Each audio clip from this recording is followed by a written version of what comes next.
Steve Jobs, Elon Musk, Warren Buffett, Bill Gates, Ted Turner. Success leaves clues, kids.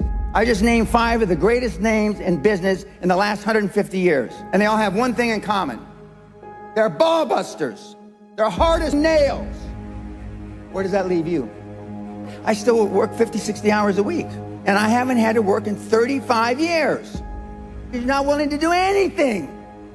You're not willing to sacrifice anything to be a high-performance person.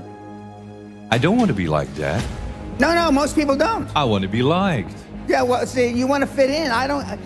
I'm the only speaker that you're ever going to hear that really, with all his heart, doesn't give a shit. If I leave here you liking me, I did something wrong.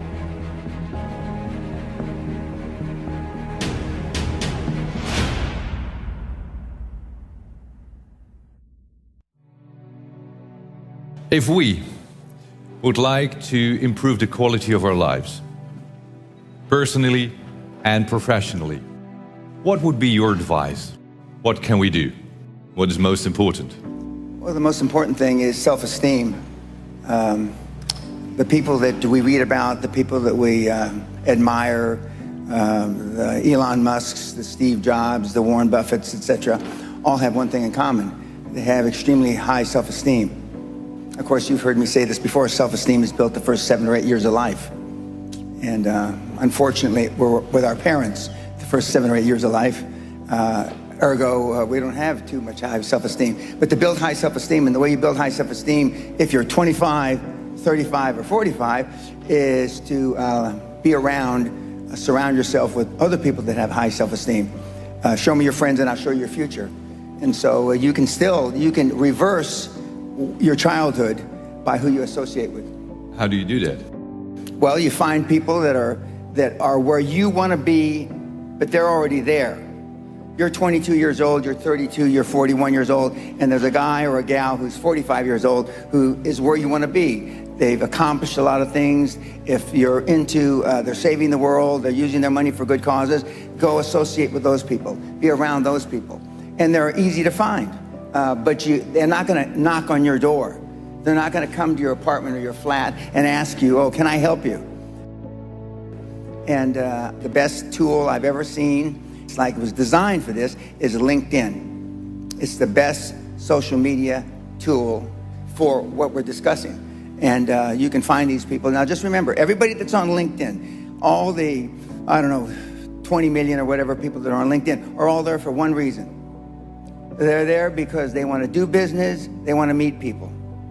Unlike some of the other social medias like Facebook or Twitter. But I mean, LinkedIn, they're there for a common purpose. They have a common bond, they have a common goal. They want to expand their horizons, and it's a great tool. I had self-esteem. I didn't know till I got grown up and was an adult that everybody didn't have self-esteem. I didn't understand that. I didn't realize that everybody didn't have self-confidence. I didn't realize that everybody didn't have self-worth. Gallup did a poll in 2016, worldwide, 87.6% of all the people on the planet. We'll just round it off. 87% of everybody that walks the face of the earth, 7.65 billion people, are unhappy. The high-performance people, the one thing that they all have in common is they're hungry. Hungry for a better life. Hungry for change. Hungry for the tough love their parents didn't give them. So is that what it needs? You have to be hungry, you need to feel the pain? Growth only comes through pain. No pain, no gain. It's the same in life. If love got the job done, you wouldn't need podcasts, you wouldn't need seminars. It doesn't. Tough love gets the job done. But being liked doesn't get you a raise when you're working for whoever you're working for. Efficiency, accountability. Most people that come to seminars are there because they weren't held accountable when they were growing up. What is your definition of a high-performance person? Being all that you can be every day. 24/7, 365, being all you can be. I asked the question a couple days ago. How many of you can raise your hand, but how many of you have kids? Don't raise your hand now. How many of you would like to have your kids grow up just like your parents? You know the answer, don't you? Close to zero. Because they were shitty role models. Now, I'm not going to ask the second question. How many of you would like your kids to grow up and be like you? But being a high-performance person is a full-time job. I'm like this when I wake up in the morning to brush my teeth. I'm like this when I brush my teeth before I go to sleep. I'm like this 24/7, 365, and I've been like this for the better part of 50 years. I'm always like this. I'm always pushing the edge of the envelope. But the sun is going to gobble up the earth in about between 7 and 11 billion years. Although I'm planning on living a long time, I'm not going to live quite that long. But I just work hard. I don't know any other thing than hard work. And hard work is out of favor now. It just is. But I'm a dying breed. I'm a Neanderthal. I understand that. I'm sad to say that because I know it's a sad commentary for the human race. Because you're not willing to make any sacrifices to be high performance. I still work 50, 60, I don't consider it work. I still work 50, 60 hours a week. And I haven't had to work in 35 years. So the bottom line, you're not willing to do anything. You're not willing to sacrifice anything to be a high performance person. It sounds strange in hindsight. I found making $450 million easy. Easy. And I wanted to do something more with my life. And so when I got into the financial coaching, I wanted to change the fabric of financial coaching, which I have.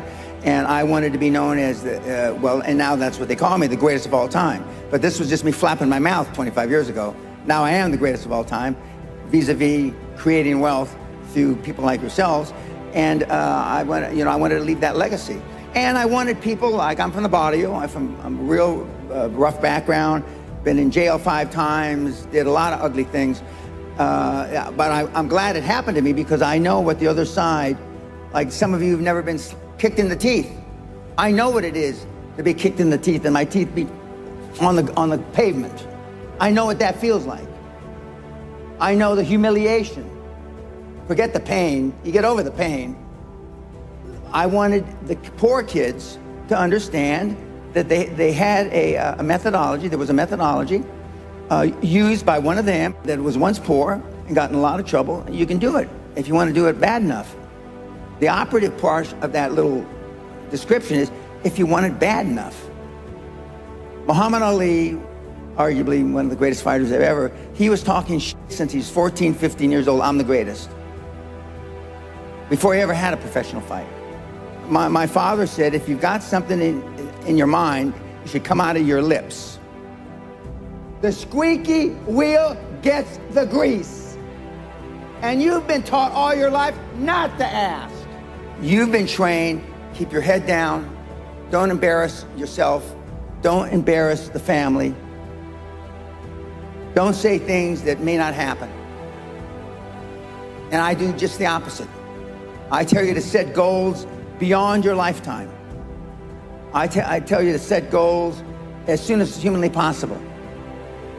When kids come to me, they want to make 1 million, 10 million, and then when they've made 100 million, they say, Mr. Pena, we would have never, ever dreamt that we could create 100 million until we met you. You will never exceed your highest expectation. You will never exceed your highest, craziest thought. Never. That's a guarantee.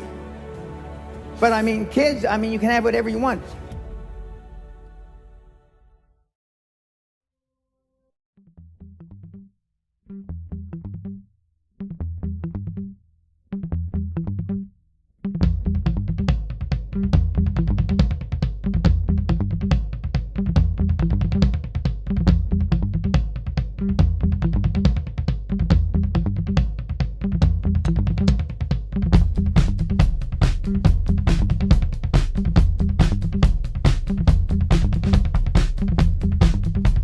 you.